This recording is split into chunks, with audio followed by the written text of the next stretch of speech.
It's so funny. Me and Shana, this is Shana from the Helpful Hats Project in the house. Hello. Hi. And I like stopped talking to her because I was like, nope, we're not going to do this because there's so much to talk about. There's a lot to catch up on. I love you. I love you more. You're amazing. Aww. And I wish you lived like 2 minutes from me so we could hang out like on a daily basis. We're going to make it happen. Okay. Because I need you in my life. I need you in my life. I also love you and have so much respect. And Thanks. I'm so proud of you. So Thank you. I said that off camera, but I'm truly saying it again. I'm saying it again because I really mean it. And I am really proud of you. This is beautiful. Thank you. You're changing lives. You're touching lives. You're getting surrounded by the right people. Thank you. I appreciate that. And, I choose to live my life out loud.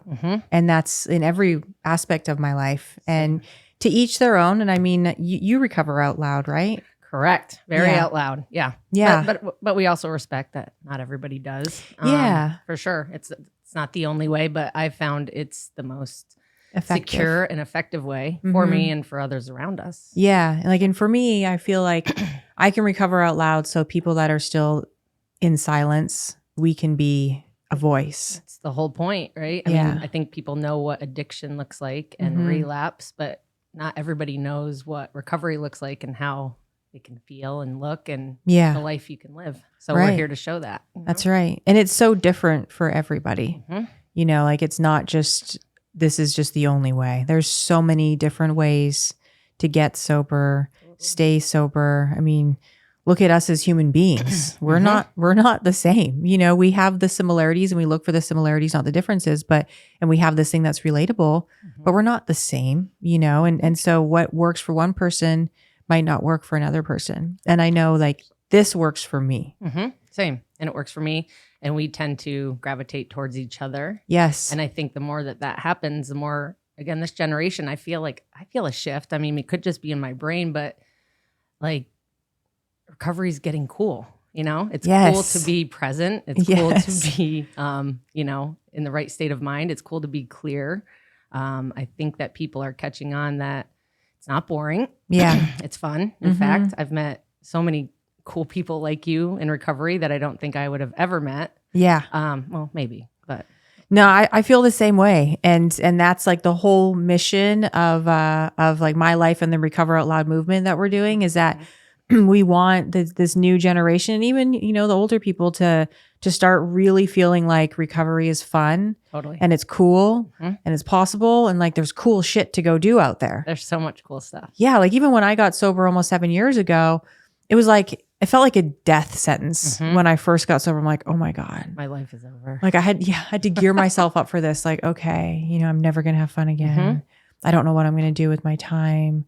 And it was like this misery. And it took a long time for me to get to that place of like happiness and realizing, oh no, there's a life beyond my wildest dreams out there in recovery. But yeah, like we want people to start seeing that and believing that. And nobody better to bring it to the forefront than you because thanks. But you have those connections, you have those people, and I think you're the perfect face for that because people gravitate towards you too. And when they see people having fun in recovery, I think they're like, let me go do that. Let me go meet those people. Let me go join that, join that movement. Yeah. So. And just to show people anything is possible. I mean, we kind of started talking about it. And that's when I was like, no, we're not going to talk about this anymore. Stop talking about like this whole podcast and my life before this. And, I was in a long-term relationship and full, totally respect, that this other person, and nothing bad to say about that person, right. But we can definitely get stuck, even in recovery. Like it's right. It doesn't all just get easy, if only it was that easy. Yeah, right. But like it's a practice of living in recovery, and we have to work through different things that happen. And I got stuck in a situation where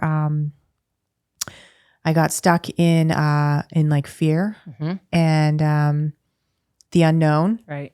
The uncertainty of life. And a lot of people get very comfortable being uncomfortable in situations because they are scared to take that leap of faith or trust the process in God and move on from things that aren't right for them anymore. Right. And that it's okay to move on from things that don't serve you anymore. Mm-hmm. You know, like this truly was a situation for me in this last relationship where he didn't like do anything wrong. Right. Or change in some crazy way. I did. Right. I changed. You grew. I grew. That's the key word. I grew. And when I grew over time, I realized what I wanted and didn't want in my life. And not that there was anything wrong, but I wanted something different. Right. And that's okay for people to get to that point. It doesn't mean that you didn't have love for this person. Doesn't mean that hopefully maybe one day you can have them in your life as a friend, but in life, we have, you know, seasons and chapters and maybe even whole books. And sometimes we move on from those, you know? That's the beauty of it. Yeah. You know, to recognize yourself in that situation too, and to be able to have the strength to move on. Because looking at you, I would not have known that at the time too, because, you know, we put on a good face and we revert to our old masking, you know, and if it should feel good or should look a certain way, we make ourselves feel like we are okay, you know, because it should, even if it doesn't. But I'm proud of you for moving on and growing out. And thank you. And I think like we try to convince ourselves, like that was my thing for a long time. I was just trying to convince myself that no, everything's okay, or it's going to be okay. And I think there is something said for giving it a real effort, right? I agree. Yes. And not just going, fuck it, you know, after Gotta 6 try. months. Yeah. But yeah, I mean, I think seeing those things and realizing them and learning from them for me and growing, you know, I just learned such valuable lessons through the process of who I really am. Good. And what I want to do. And I feel like I can spread my wings and fly now. You wear it well. Thanks. And it seems like you're doing that. I mean, it seems like you're flying. Yeah. And so I want to show people that that's possible, whether you're male or female, you know, like going through change in your life, like it's possible. And in recovery, we can literally do anything. You know, like I always try to take the why not me mentality. Like before I would always be like, why not me? You know, like, oh, well, this, that, and the other thing, or, oh, look at that person and what they're doing. Oh, that'll never be me. You know, I'm never going to have that life, and oh, good for them. But why not? Why not? You know, and I mean, you did that in a lot of ways too. I mean, with the Helpful Hats project, like how did that get started? We did do that. I mean, it started from such a genuine place of caring for other people. You know, it was during COVID, and I felt kind of disconnected from my program. I wasn't probably doing what I was supposed to. I was feeling like super irritable.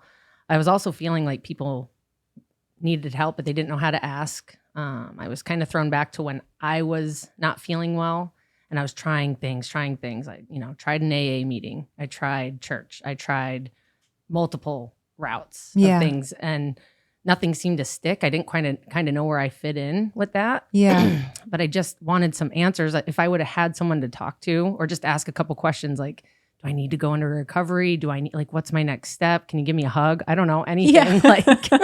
Like what do I do? It might have changed my path, because I really wasn't sure how bad it was. I was still functioning, you know, I was a functioning addict and alcoholic, and the things were getting done, but I was just, you know, terribly sick. Yeah. And I feel like I put this on a hat, you know, ask me how to get sober, because it kind of just opens that communication. As far as if I would have seen somebody wearing that, maybe I would have approached them, maybe not, but at least it would have been a safe space to land.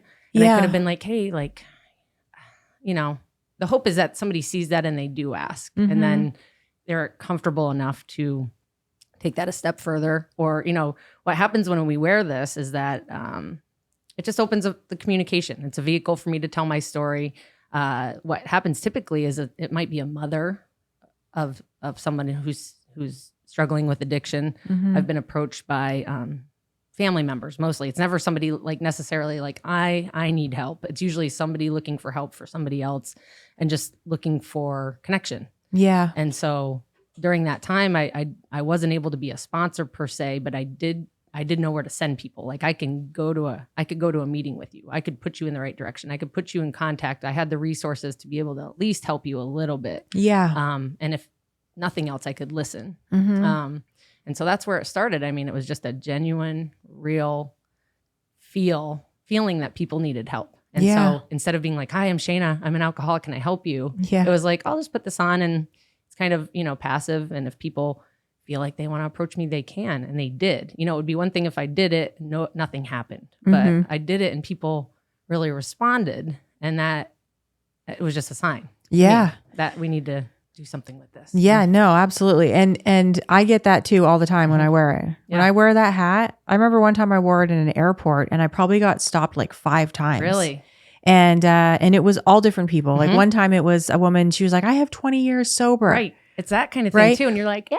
Yeah, like how people will be like, do you know Bill? Yeah. You know, like I can Bill come to gate 4? It's funny because I'll be at like I like to eat and I like really good food. That's one thing about me. I'm not a bougie person, but I like good food. Gotta taste good. And so like I'll go to a really nice restaurant. It'll be, you know, on a Friday night or something. And I'll be like, I don't hang out with people that aren't sober, nothing against normies, but I just don't want to go hang out with people that are getting.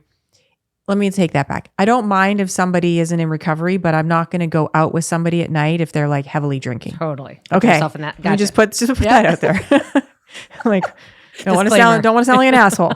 But so we'd be at like a nice dinner. Let's say there's 3-4 people at the table and everyone's ordering a Diet Coke.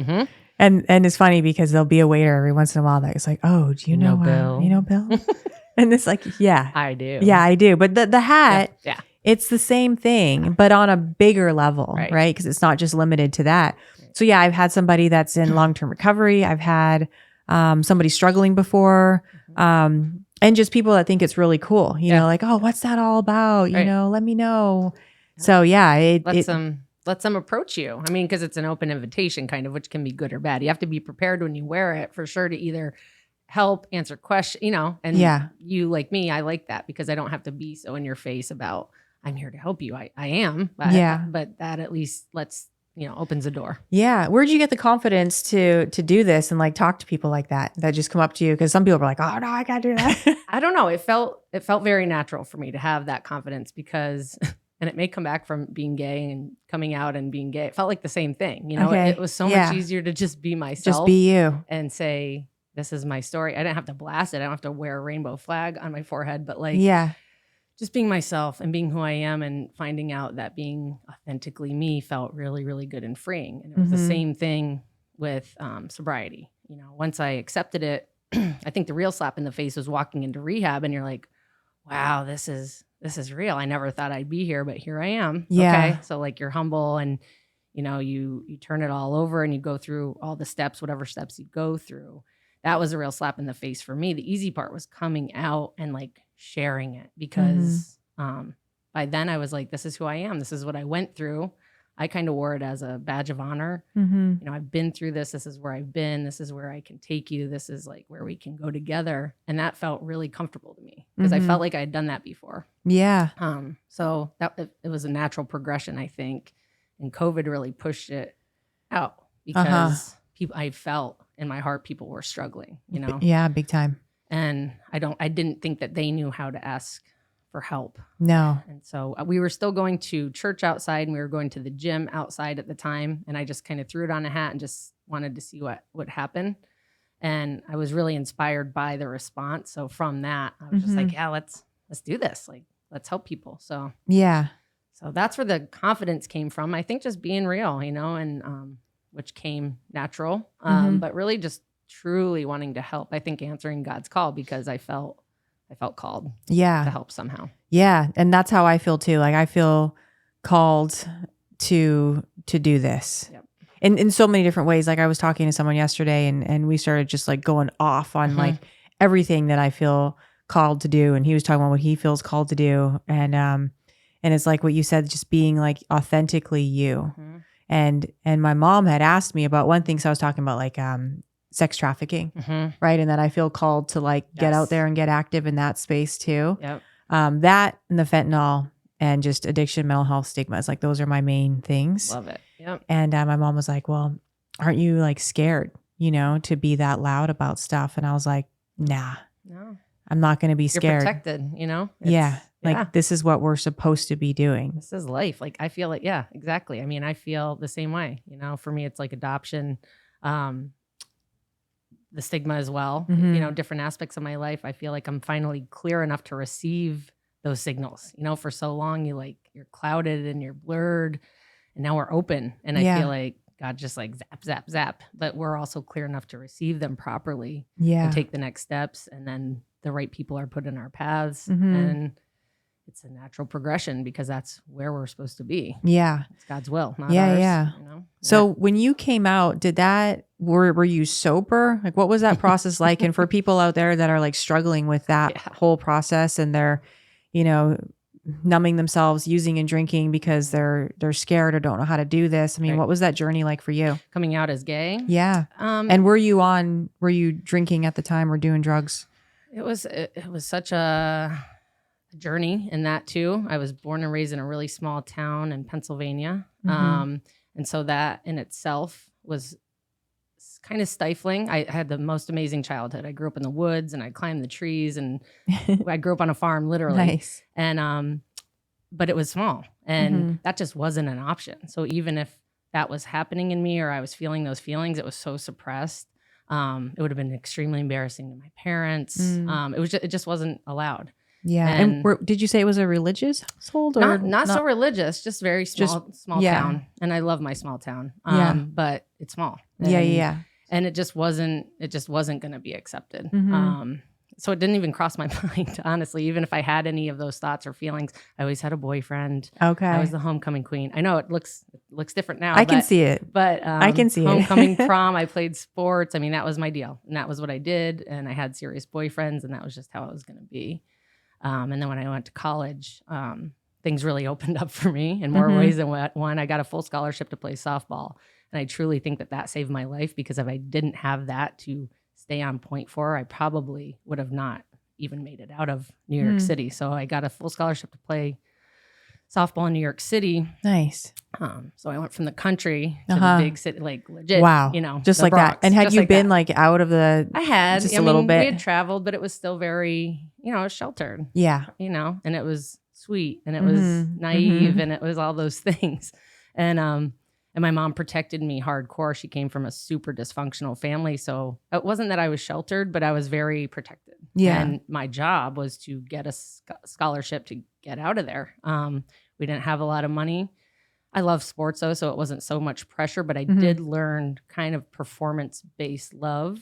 My parents loved me, but they seemed to, when I got attention from sports and when I was doing things and I was, in the camera and in the news, things seem much more exciting and much better. And I kind of learned that at a young age, that like, okay, if I'm going to do this, not that you're receiving more love, I'm receiving a different type of love. And I like that. So it kind of, the people pleasing and all those things. So by the time I got to college, I love sports and I played softball. But my freshman year, just like all hell broke loose, It's like, life. There's women and there's men and there's drugs and there's a ton of alcohol. I mean, the athletes, drink so much. And I had a blast. I was having fun because I was free. God bless my mom, but I was free from my mom and being under the finger. Yeah. And I was just going off. And again, I have no idea how I made it through. I had to report and I had to keep, a GPA. Right. So in that time, I found women, and I mean, I was doing it all though. There were no boundaries. But I also, my parents divorced during that time. So all these big things happened in college for me. I was finding out I was gay. I was coming out. I didn't necessarily know if I was gay. I just know I loved both sexes now. Yeah. I was exploring it freely. Drugs came into play. Ecstasy was big at the time. Started dabbling, coke, a ton of weed. My dad was growing weed at home, so that. Sorry, Dad. But, sorry, Dad. Yeah, no more. But so things got really convoluted. My parents were getting divorced. My whole foundation was just like kind of crumbling a little bit. And then also in that time, I was in New York City when September 11th happened. So, oh wow. And I'm still working through a lot of that. It's okay, but that's a story all in itself. But so many fundamentally shaking things happened in those 4 years that it felt like I went from having like so much structure to it's all gone. And everything you knew. Right. And it must have been like that, like sense of self, like who am I? Right. Complete and like security too, because I felt so secure at one point. And like, when you feel like you're about to die, Mm-hmm. you know, like whether it's from an overdose or from a plane hitting a building, or like when, you know, I called my dad and I said goodbye that day because I was, you know, I was going to die. I was You for were sure- there. I was You on were- a bridge. I was on the Whitestone Holy Bridge. smokes. And so like when you feel that, I feel like anxiety is it's a different thing because they're like, oh, you'll be okay. No, I wasn't okay. And there's times in your Yeah. life when you might not be okay. And I think that I Mhm. realized that really young and suddenly, and that stuck in me. And even though I didn't process it at the time, it, you know, rippled just through my life. Mm-hmm. So that was a big thing for me too. And I pushed it down. I was like, ugh, you know, I wasn't in the building. I had kind of survivor's guilt. I was like, You're I right. wasn't in the building. I did lose people. Mm.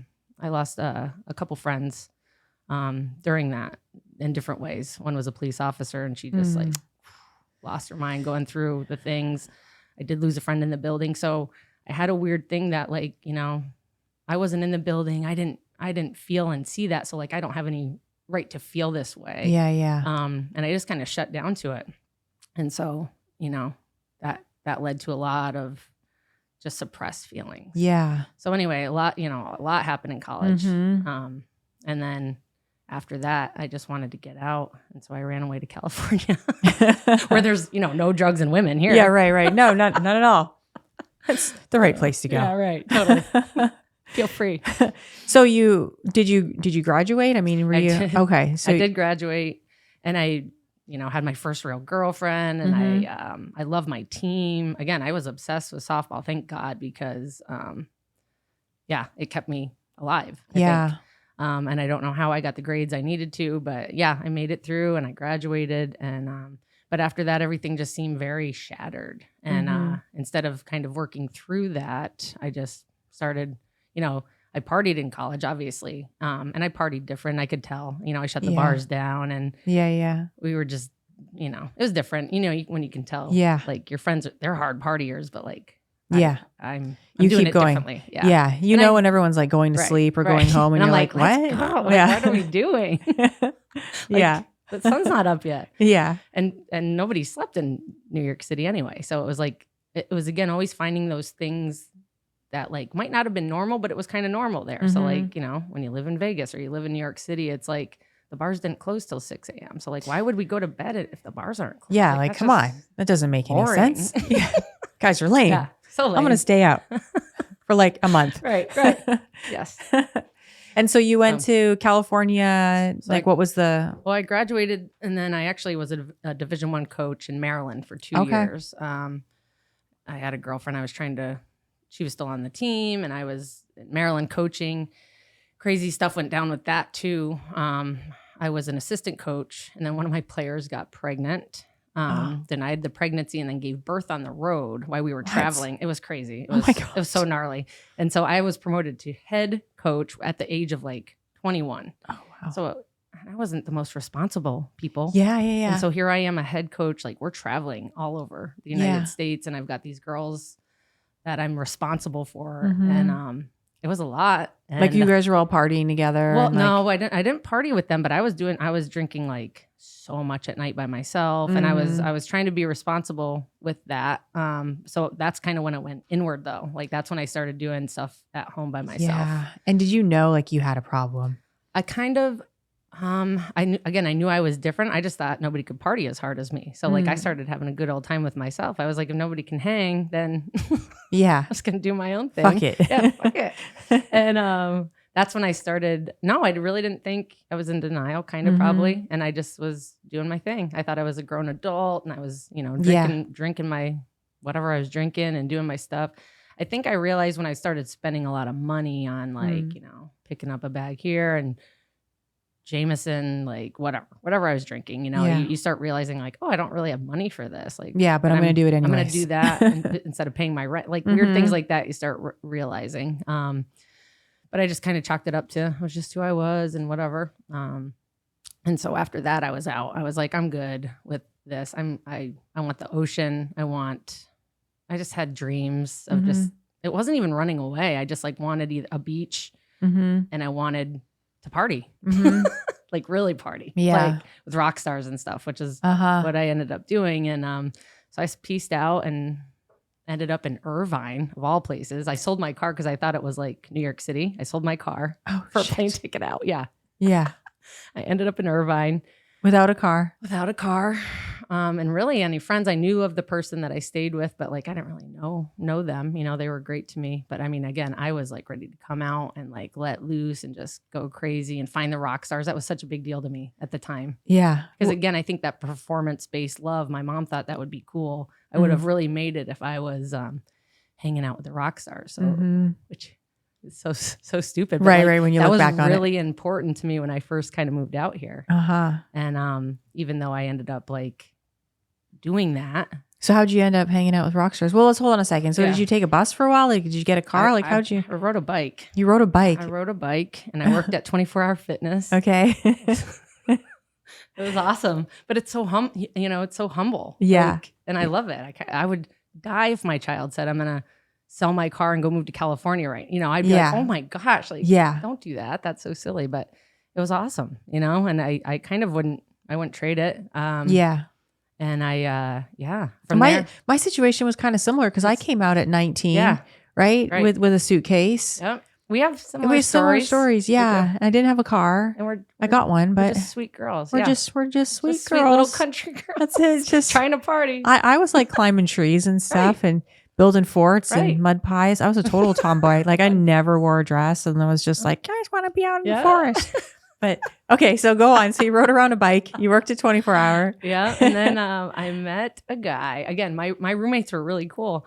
But I was like, you guys are so lame. Boring. Like we would go out, we'd go to Goat Hill and they'd be like, stay for a little bit. And I'm like, stay for a little bit. Yeah. Like, what are we doing? So through that time, I told them to leave me one time. I'll find a ride home. And I met this guy and, he was a developer. He was an industrial developer and he had a crap ton of money. I didn't know at the time. He wears rainbows and whatever. And he's eyeing me up and I had girls around me, whatever. I was just hanging out, having fun. And he's like, do you want a job? And I was like, yes, I do. And I was so green and like, yes, I want a job. Like, give me any job. He's like, you can come do some filing for me. I live on the peninsula. Come tomorrow. I'll provide a car. I'm like, of course, nothing's going off in my brain that this is like weird. Yeah. I'm like, yeah, sign me up. So the next day, my roommate drives me down. He's like in a loft, like the cannery loft. Just tons of money, right? Yeah. Like, nothing that I had quite seen at that point. And he just liked that I attracted girls. And he was like, do you want to do some filing? You can walk my dog. He's like, I travel a lot. You can live in my cannery loft. On the peninsula. Smokes. Yeah. Right. So I'm like, yeah, sign me up. I didn't see anything. I was like, he knows I'm gay. I would have done it too. Deal. Right. It was awesome. Yeah. It really was. That opened the door to like a lot of, because I had his car, I had his house. He let me party. He let me do whatever I wanted. He gave me money. Again, I saw nothing weird with that. I met his friends. They took me places I had no business being, and everyone loved me because I was so sweet and innocent. Yeah. I didn't have anything about me. It was just real, and they like ate that up. Yeah. They wanted to destroy that. Yeah.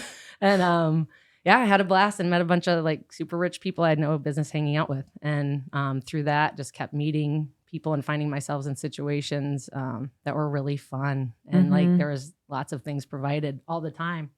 And then I figured out that was probably not good. I found my way out of that. He kind of started getting aggressive, but then I found myself with nothing, right? Because I told my friends that I didn't need them and I didn't need that, but now I didn't have a car and I didn't have a place to live. And through that time of partying with him, I met a man who was starting a watch company. It was called Vestal Watches. Okay. And he brought me on, and that's when like the real partying started. So it was in Costa Mesa, and their whole thing was rock and roll. Like we had a Jaeger machine in the front. There was stuff available all the time. So I kind of just kept finding myself. I met these people that were doing what I was doing. You were attracting partying that. and hanging out. Yeah. And so they contracted a bunch of bands like Peaches, Shiny Toy Guns, so many really cool bands at the time. It was like 2002. Yeah. I love Peaches. I love Peaches too. I was literally just Mickey looking Avalon. Up Peaches on my phone like 2 days ago. Like, what was that song? Yeah. She's so badass. Yeah. Yeah. Yeah. So it was a bunch of bands like that. We got to hang out, and we, I just got to sell, I got to I got to hang out and party. Like you didn't make that much money, but you know, we would go backstage and we would have access to everything and follow them around. And I was young and single and, you know, we'd go on tour for a little bit and we'd come back and then we'd get, you know, it just kept going. And I feel like when you're hanging, because we have very similar stories in a different way, but very, very similar. Right. And I feel like when you're like hanging out with people that are, you know, either rock stars, you know, movie stars, celebrities, models, it's like everyone's kind of in that lifestyle. Yep. And so no one's telling you like, hey, you got a problem. Right. And it's just the way it is, you know? And so you don't start looking at yourself like you have a problem either. Like we were fitting in. Yeah. Like I was in full on denial that there was anything wrong because I was surrounding myself with people that doing the same were living the party lifestyle. And it's like a different type of alcoholism addiction because we're not like, you know, there's like the typical, you know, drug addict that's homeless on the street and they have nothing. But it's like if you got stuff, you're hanging out with people that have stuff and your work, it's harder. It takes longer, I should say. It's not harder, but in the sense of how we felt on the inside. Right. But it takes longer. It totally does. Yeah. No, I mean, I had the things too. Like I've heard you talk, you know, about your story, which I love that you share, by the way, because it's important. But it was the same thing. It was like we would, you know, just get smashed and all the stuff. And then, you know, I'd be like, I'm coming into work, but like 2 hours late and everybody was the same, you know? So it was just this culture of, I mean, it was a party culture, literally 24/7. I mean, we were, you know, people would come in for photo shoots and we'd hook them up with whatever and we'd take whatever. And then, you know, it'd just carry into the night and into the next day. We're still working and selling watches, but like, so through that, I started working on Gwen Stefani's watch line and got involved with her crew, which was, amazing. You know, calling back to tell my mom, like, I'm working with Gwen Stefani, like I had made it. That was so important to me at the time. And so I got to work with her. I got in with her backup dancers and then Jay-Z, we worked with him. So anyway, it was fun. Yeah. And it was a great time. And we had access. One of my stories I tell at meetings is, you know, we had a huge tour bus. And at the time I thought that taking care of my friends meant getting them all the Coke, all the alcohol, providing them with the backstage passes and the girls and the guys, whatever they wanted. Like I thought that's what my job was. That was my identification, you know, how I identified. That's who I was. That was my identity. I was a party starter. I was going to get you where you needed to be. We were going to have fun.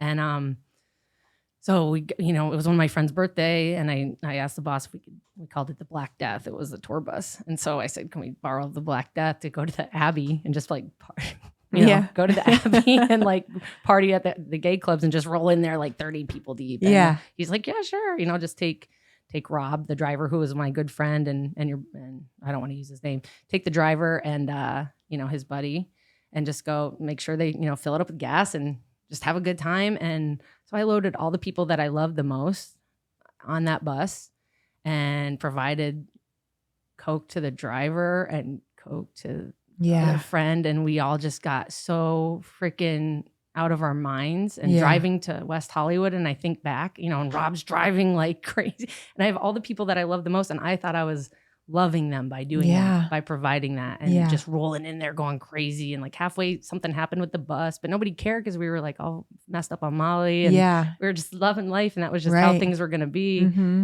And I look back and I'm like, oh my God, like I put everyone I cared about and like it still brings tears to my eyes, like grave danger. Yeah. You know, and it's so nuts how when we're in that situation, we don't look at that at all, because I used to think the same way. It's like, oh yeah, this person's bringing the party and you know what I mean? Or it's like, you're so cool. Like, why did I care? Yeah. So dumb. Yeah. He's in recovery now too, my friend. That was the driver and he tells the same story. It's kind of cool because we went through that party like that whole deal together. And so we saw each other at our craziest. And now we're both sober. And so like we get to relive those moments together. Yeah. And he tells the same, he tells the same story. He's like, Shana, I tell the bus story and people think I'm like, he tells it way better than I do. But it's just the, you know, the idea of thinking of shifting how you take care of your friends. I would never, you know, it's crazy. And I feel bad that I did that, but I saw nothing wrong with it at the time, you know? So anyway. So from there, I mean, what was it that got you sober finally? From there, I went on to work at Volcom, which was another party atmosphere. And then, yeah, I met Brittany. Brittany and I met like while I was partying. That's your wife. That's my wife. Sorry. Okay, Yeah. So she was around, but she was always a good girl. She was kind of a normie. She would party, but she would like, you know, do it right. But I think she liked that I was so out there and, you know, around. And I think when we decided to get a little more serious and kind of really settle down, that's when I realized things were kind of not right, because she was so normal. She could like, you know, drink and stop. And she was a nurse at night. So when she would go to work at night, I would just like, I was still going off. I was still like going down to the bar. I was still like doing all these things. But that kind of made me realize like, oh, this is weird. Maybe I should, you know, reel it in, which I always tried to, you know, kind of do. But what really brought me to sobriety was when, you know, so we got married and we started trying to get pregnant. And I was like, oh, that's just something I will always be able to do. Right. Like, I was meant to be a mom. I was put on this earth to be a mom. Getting pregnant will not be a problem. And there's 2 of us anyway. So when we started, I couldn't get pregnant. And we probably tried like 8 times with me. And every time it wouldn't take, I just like went further down. And that's when it got really, really bad. Every time it didn't take, I just started, it was just bad. It was awful. You know, I just didn't have a purpose. I didn't understand why this couldn't happen for me. It just got really bad to the point, you know, drinking in my garage and like 40s and like stumbling down the road at, you know, just crazy stuff. And to the point that it wasn't like partying anymore. It was like, I mean, I was full blown physically addicted. Yeah. And stealing coworkers' Adderall and taking pills out. It was just ugly, you know? And so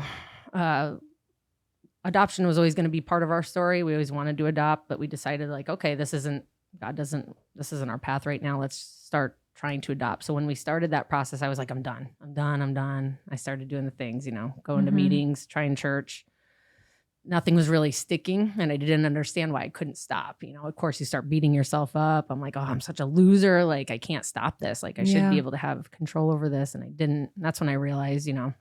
So then I kept giving myself, you know, end lines like, when we are matched with a birth mother, I'll stop drinking. Okay. We got matched, but that was still stressful. And then, okay, when the baby's born, I'll stop drinking. Okay. Now he's here. And I couldn't stop. It was terrible. So at that point where I was like, I don't want to be this. You know, let's check me in. So when he was 5 months old, I checked into Hogue down here. Wow. Which is ironically where my wife was working on the 7th floor. So, oh, wow. I know. So she was working and she would come down to like say hi to me in treatment. Yeah. Which was what also an angel. Humbling. No, she's a rock. She's amazing. That is so amazing. She's stuck with me through it all. She's helped me. But anyway, that's a long story. But yeah, that's kind of what brought me to my knees. Ironically, you know, again, people don't look at me and think like, oh, fertility.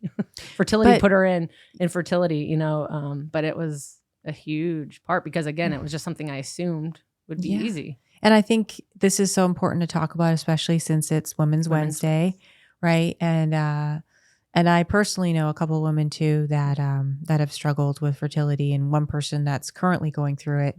And you know, I don't know what that feels like, but I know what it feels like for your heart to hurt for somebody else. And I know that so many women are going through this, and the feelings I get when I talk to women about this is there's a lot of like, but I'm a woman, you know, and this guilt entitled. Or you know, like why can't this happen for me? And it's almost like some women get a little embarrassed or they don't want to talk about it. Right. And then a lot of women are staying like you did for a while in their addiction because it just spiraled for them too. I mean, what do you say to women out there that are going through this? It's hard. I mean, there's you know, just stay connected to who you are. I just lost myself, you know, honestly, it was an expectation. And I think, you know, the older I get and the more wisdom I acquire, you know, setting expectations for other people or for yourselves is just such a lose-lose, you know, I mean, what you should do, who you're supposed to be, what you're supposed to wear or look like, or, you know, and I think, first of all, understanding what a miracle childbirth actually is, Right. conception. Yeah. It really is. And for some women, it's so easy. And I think that's part of it too. I became such an ugly person because I started doing the thing like, why her and not me? Yeah. I'm a good person. Yeah, she's like, not. karma has nothing to do with this stuff. Yeah. I figured out I couldn't will a child into this world. And for so long I had gotten what I wanted when I wanted it because I worked hard, you know? And this was something that wasn't going to happen that way. It didn't matter how many prayers I said or how good of a person I was or how much good karma was coming back to me. A child was not destined to grow inside of me. So, I mean, a big part of it for me was acceptance and, God's will, not mine. Unfortunately, I didn't learn that part till a little ways down, in treatment. But understanding that, like, it's just there's a reason for that, and we look back now, and I know the reason because I was supposed to have the 2 beautiful boys that I have now, and had I gotten pregnant, I would never have had them, and they're supposed to be my babies. Those 2 boys were meant for us, and looking back, it doesn't feel that way because you were just so in it. Yeah. But now I get it. Yeah. I have God bumps when you just said that because I'm such a firm believer in that. It's like whatever you're going through at the moment, as awful as it might be, as heart-wrenching, it's God's plan because of what's going to come after that. Yeah. You good over there? Yeah, I'm good. Should a little yo-yo on the... Should we take a break? No. Commercial break. We'll be back with Shana not adjusting her chair. All right. No, it's totally fine. Had to break it up there. But what was I saying? God bumps. Yeah. About yes. Because I'll always like talk about how if we were above ourselves and we were watching our lives and like the maze of our life, right? Everything that's had to happen, good, bad, and indifferent, it has to happen exactly the way it's unfolding because it's taking us to where we're meant to be. And these hard situations like yours, it's like once you have your sons and you're like, oh, that's why. Yep. And I feel like we continually do that. And it's God nudging us like, see, have faith, because no matter what, there's something else coming. 1,000%. Yep. And if it's not coming the way you want, it's not done yet. Right. Fully.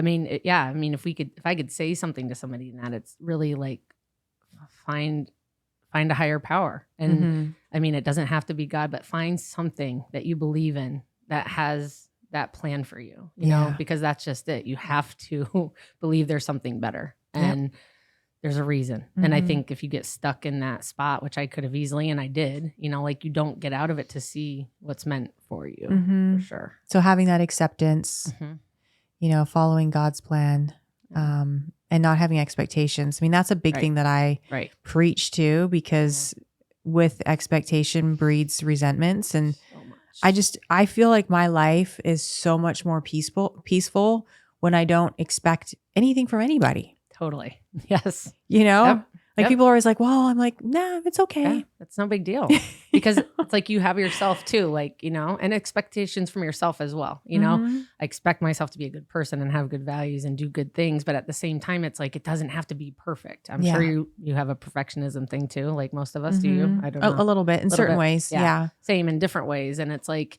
it doesn't have to be perfect. Like, I don't want to do it if it's not perfect. Sometimes is how I think. And it's like, the black and white thinking like eats me alive. For sure. Yeah. And I can get so hard on myself with things. I'm like, okay, let's really look at this. Yeah.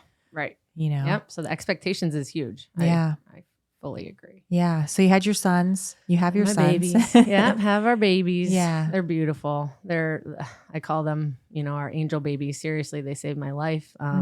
Brixton, when he was born, again, at 5 months, I was like, I'm not doing this. And God bless the women who had the babies and, did raise them in addiction or, went through, I know you had some bumps. My heart goes out to that because, sometimes we can't help that. And that's your journey too. Yeah. For me, I was like, I'm not going to do this. I wanted this. This is all I wanted my whole life, is to be a mom. And now here I am. And what the fuck? Yeah. And I just put my foot down and I knew I was going to lose my wife too. She wasn't like, I'm divorcing you, but she's like, we need to fix this, figure this out together. And I was on board. I was ready. It wasn't like, I was like, no. I was dying to get healthy. And so that was, I think the motivation was my baby and just having them and looking at them every day. Seriously. I like it. So we got Brixton and then we have Bo, who's 3. And we are recently looking to foster again. So, Oh, wow. Again, like your purpose in life and thinking what brought me to my knees was infertility, but looking at my life now and finding a purpose and adopting these beautiful babies. And everyone's like, oh, you're such a saint. No, like they save me. Like they save us, Yeah. And, I have such a place in my heart for fostering too. Like the other two babies were adopted privately, different ways, but fostering a child, in a situation is a different animal. So pray for us. I'm absolutely praying for you. Because, at this point, it's like, even if you can help a little bit, it's better than not at all, I guess. We have to. We all need to do our part, and whatever that looks like, we have to pay it forward. We have to be of service. We have to show up for people. We have to show up for ourselves. I agree. Yeah. And having that unconditional love from a child is just something that you can't even describe. And I went through it with my son for quite a long time. And, it was one of those things where I was like, well, he's not going to remember any of this. Right. Like, and for a long time he didn't. He was really, really young, but it got to that age, like 6, 7, 8, I think is when I got sober. Right around that age, but he remembers those things. Right. And I can't take it back. Can't take it back. Right. But all I can do is like show up for him every day now and be consistent, in my recovery. And he lives with me full time. I love it. But I think that's part of what people need to see too. Like moms that think that they have messed up completely and it's over and I lost custody of my kids and like my life is over. It's like, look at you, Like, and that was the story. I mean, I truly thought for a while, and here I am sober going through this gnarly custody battle that dragged on for like 2.5 years. Unfortunately, the family court system is fucked, to be totally honest. Like it's a situation of guilty until proven innocent. If the other person's making accusations about you, in order to protect the child.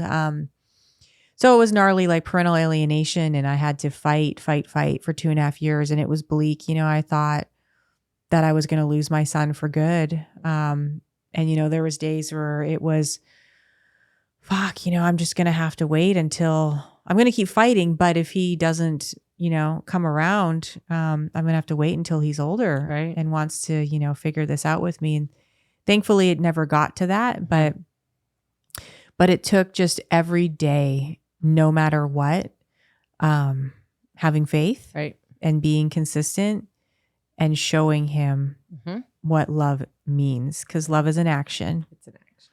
Sure. And you can say, oh, I love you all day long. But unless you're actually showing it, it doesn't matter. Right. Yep.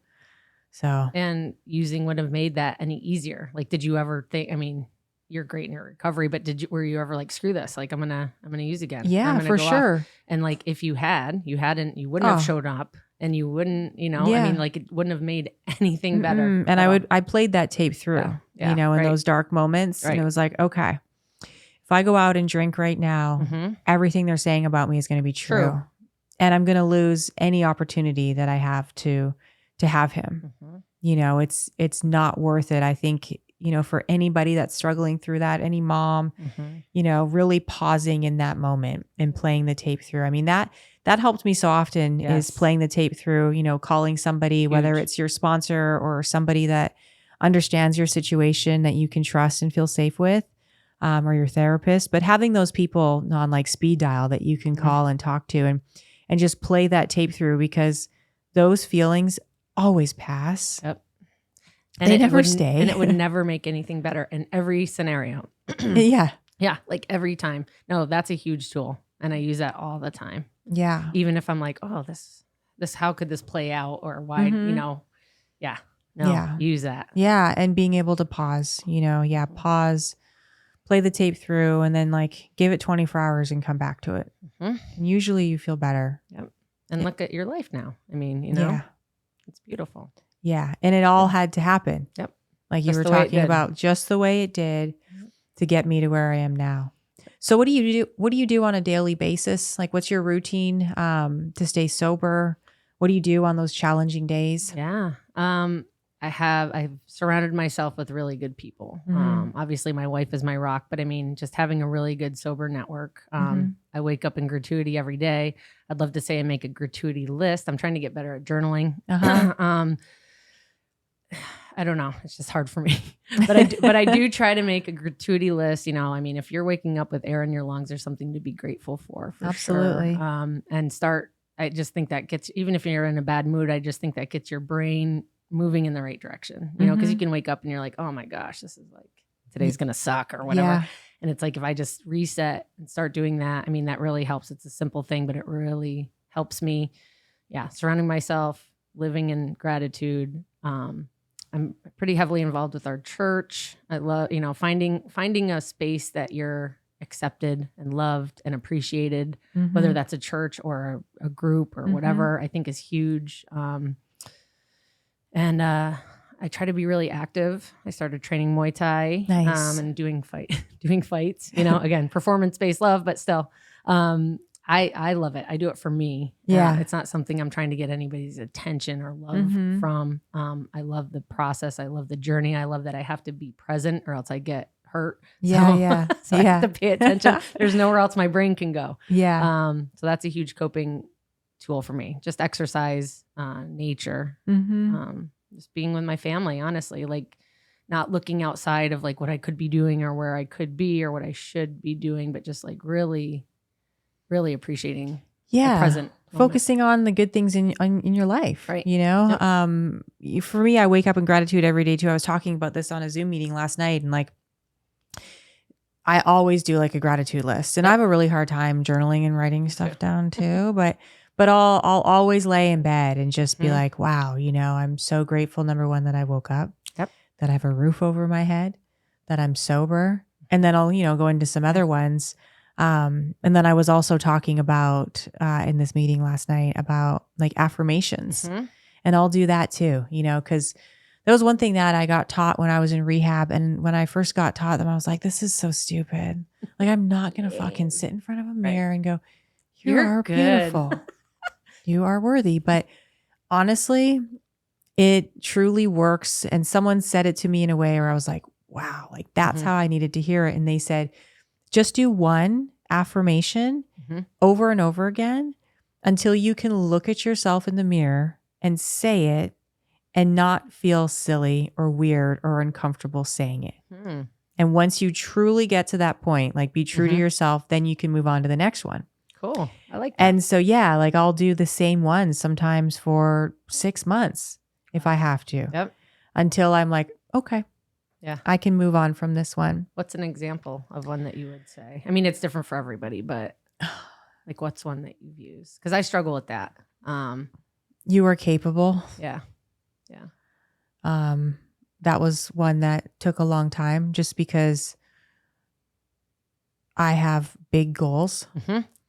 And some days it's terrifying, you know, and you don't feel enough. Yeah. You know? Or you're in just self-doubt, right? You know, and like, fuck, what am I doing? Am I going to be able to do all this? You know, it's like with each phase that we level up in our life comes a different level of like pressure.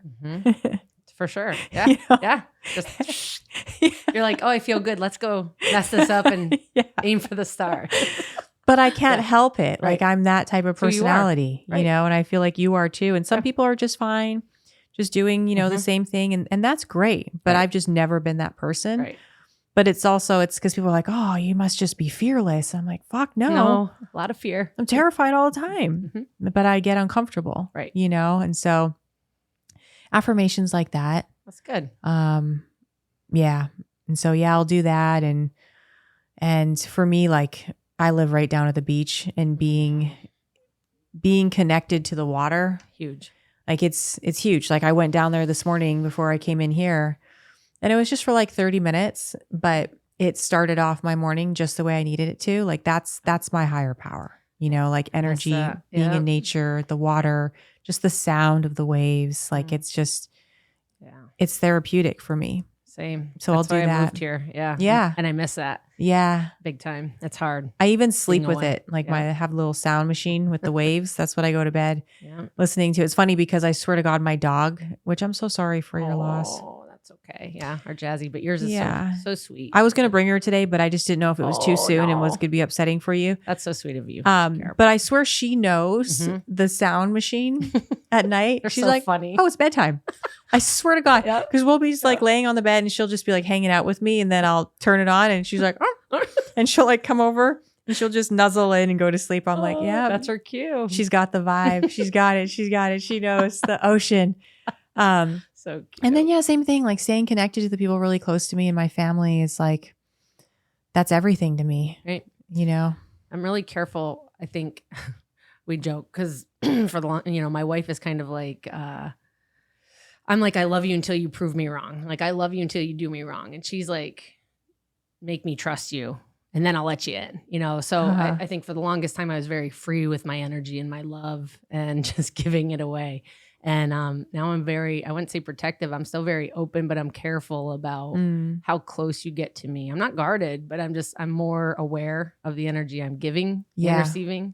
And I don't have time for that anymore. I don't have time for if you got bad vibes, that's okay. I still love you, but like, it's like not going to come in my sphere. It's not going to come around my family.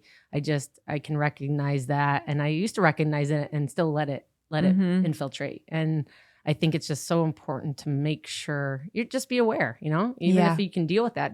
But like who you're allowing close to you, who you're spending your time with. For sure. It's so big because they're vampires, Hell and yeah. they just suck it. And you are the company that you keep, 1,000%. And me and you are so similar in so many ways because I keep my circle small. I know a lot of people. Right. But for someone to get access to me on a personal level like that, like it takes a while and it's got to be the right people because like I'm very careful about who I allow around me. It's important. You were just saying something that made me think of something else. No, it's gone. It's gone. Poof. To the air. Into the universe. What the heck was it? You were just what we do, people, energy. Yeah. I don't know. It's gone. It's okay. But okay. So Helpful Hats Project. Where can people find you? Our biggest access is probably Instagram. Okay. So it's helpful_hats_project. Okay. And so through there, we're trying to just, I've tried to build a community of just people recovering out loud. And like, wearing the hats, you don't have to recover out loud to follow it. We also offer, things that are kind of neutral too, that aren't blasting it out that you want to help necessarily, but that you have the hope and you follow the project. 10% of every purchase goes to addiction recovery. Amazing. So we have some partners that we're working with that it's really cool on to see that, go directly to helping, which is the point. Because, when I started, I didn't have 10 grand to just give, to a treatment center or something. Right. But, now we're getting some money where we can actually see a difference and help people. So. That's amazing. And it's, just getting it out there. Yeah. Just the more people we have to help, the more people we can reach. Yep. Awareness, stigma. Yeah. All the things, know? Yeah, you guys. So Helpful Hats Project. Follow them on Instagram. Any final thoughts for women out there right now as we're on our Wednesday, Women's Day? Women's Wednesday. Draw strength from each other. We were talking before about how hard it is kind of to connect with women early in sobriety, but I think don't be each other's competition. Yes, thank you. Like just work together. Because honestly, it's like I have trouble not fitting in. Everybody loves me, and I love everybody, but at the same time, it's like being a gay mom in Christian kind of conservative round. I find myself trying to weed out the real from the fake too. And it's not competition, but it's very much like, where do I belong? Where do I fit in? Oh, is it here? Is it not here? And stop trying to figure out where you belong and just enjoy each other's presence as women, as mothers, as humans, and I think that. Just stop competing. I find mothers compete a lot too, Yeah. And it's like, they do the things and the stuff and the, am I doing this right? And my kids going to this camp? It's just like, oh my goodness. I want us all to succeed, And I think as women, it's easy to compete. And we're pinned against each other. We're just supposed to by society's whatever. Yeah. But I think it's important to lean on each other. Absolutely. Well, I'm thankful for you being in my life. I'm thankful for you, honestly. And I'm so proud of you. Thank you. Likewise. Thanks for coming on. Thanks for having me. All right, you guys. Bye. Bye-bye.